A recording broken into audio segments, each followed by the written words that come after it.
Just something for you to think about. So that's the first thing that I was thinking about. The second thing that I was thinking about, and I've been journaling about, is this concept of that it's time, there comes a point, and it's time that you make the difficult decisions. So let me explain how this happened. So I have a friend of mine, and she's kind of torn. She has been in a relationship with a guy, and they've been together, I think, something like 7 years or so. And this guy is younger than her. And she, as most of you guys know, women typically, and I'm generalizing here, women typically, in a maturity perspective, do tend to be slightly a bit mature than men. Again, there's always an exception to every rule. Clearly, we know men who are young and are very mature. But as a generalization, women typically, in terms of maturity, based on the data and based on all the research that we have, tend to be more mature than boys do. And so she's older than the guy, and she's got to that point in her life where she started thinking about family, she started thinking about settling down, she started thinking about marriage.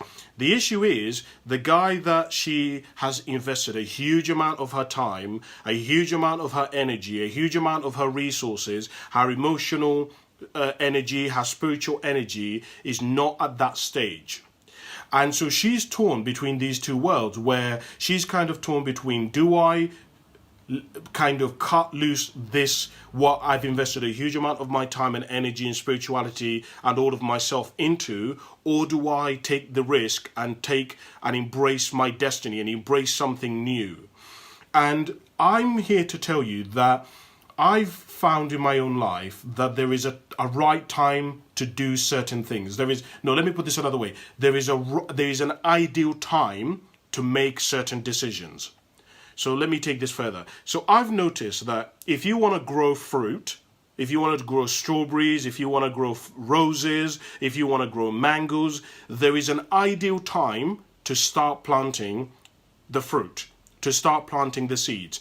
I found that in life, if you would like to have children, there is an ideal time to start having children, to start obviously coming off the pill or whatever it may be for you, and start genuinely aligning things in your life to the degree that you can start a family. Now, listen to me very carefully. Again, as I say, I talk about an ideal time, but like I've always said, there's always an exception to every rule. For example, if I'm generalizing here, for a woman, the ideal time for a woman to have a baby is somewhere between, I don't know, if we're looking at how easy it is for a woman to get pregnant, it'll be somewhere between the ages of 18 and maybe somewhere up to about ages 35. Now, in me saying that, that doesn't mean that women cannot have children after 35. Of course they can. We know women who've had children after 35. But what I'm trying to articulate to you is that there's kind of an ideal time. And if you look all throughout society and all throughout the way in which the world works, it seems to me that all over life, there seems to be ideal times when you should be doing specific things. And I want to encourage you, and it's something that I've really had to apply in my life, that you have to be very, very, very careful in your life that you don't allow your emotions to cloud the part of the human psyche which allows us to be able to think practically. Because I have found that so many women, for example, get themselves in a situation where they invest a huge amount of their time into a relationship, and they hang on and they hang on and they hang on, and they think the guy will change, and they think the guy will eventually ask them for marriage, and the girl now continues to hang on and hang on and hang on, and now the girl is 36 years of age, and all of a sudden she's still not got commitment, she's still not got the ring, they still don't live together, they still have never talked about children, they've never talked about family, they've never talked about investments, they've never talked about the future, they've never combined their lives together. And now the woman has left it so late that some of the things that she originally wanted are now things that have very little chance of coming to fruition. She now has to do things that she didn't necessarily have to do. In other words, she there is a phrase which I want to share with you, which is, don't go for relief, go for fulfillment. In other words, if there is a difficult decision that you have to make, which is going to be more painful today, but in the future is going to bring you more abundance, is going to be more fruitful, take it, make it.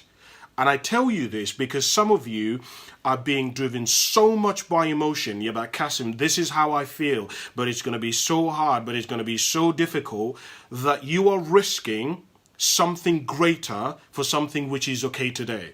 I'm saying to you that in life you have to, part of maturing and part of reaching higher levels of wisdom is that you need to know when you should be making certain cuts in your life, when you should be making difficult decisions. And I'm weary because some of you guys, you're not making decisions that you need to be making at necessary times. Some of you guys, I found that you want to start your own business, okay? But you keep talking about, well, I'll start it then, and I'll start it when this is perfect. But I found that if you're going to try to start your own business, ideally, the ideal time to start your own business is when you're young, when you don't have a family, when you don't have commitments, when you don't have a mortgage, when you don't have grandchildren, when you don't have a pension, when you don't have tax, home insurance, and all of those different factors.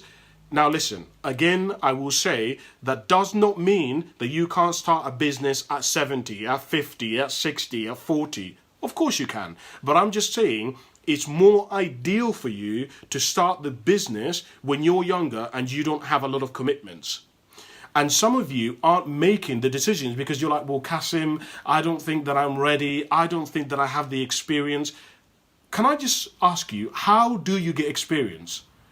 The way that you get experience is by doing. I remember there was a conversation that I had with a friend of mine who wanted to start a cocktail business, and every time I would see him, he would tell me about how he's not ready and he doesn't have the experience and he needs to become a manager. And I said to him, listen, if you want to start your own business, the way that you gain experience, the way that you learn how management works is you freaking do it. Right? Start, do something at all. Make the difficult decision, which you will, yes, you're going to fall. Yes, you're going to step and you're going to fail. Yes, you're going to mess things up. But that is experience. Essentially, experience is when you fail and you realize, oh, that doesn't work.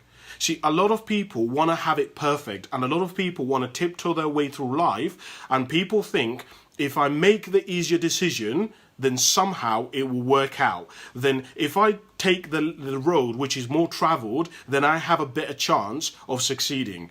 But I'm going to give you the advice that I once heard from Jim Carrey.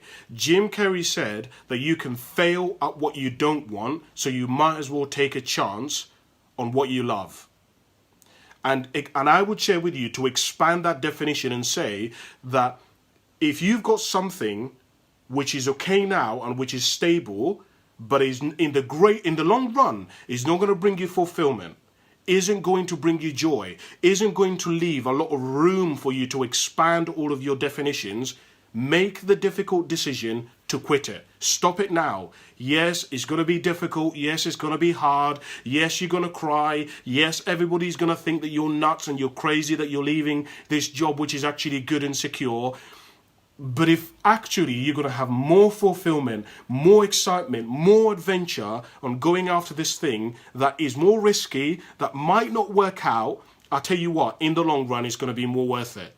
Do you know what I found? I found that it's better to fail at something that you genuinely wanted than to fail at something that you didn't want originally. That's what I have found. But again, that's what I wanted to share with you. It's your life. You think about it. But I've just realized a lot of people just don't make the decisions that they need to make because they're waiting for the perfect time. And they're like, Kasim, it will work out. No, it isn't going to work out. I'm telling you. I've found in my life that 9 times out of 10, if you leave something, it does not get better. You usually have to take charge of it, you have to improve it, you have to attack it, you have to skill up, you have to deal with it, and then it starts improving. I don't know. It's up to you. Something for you to think about.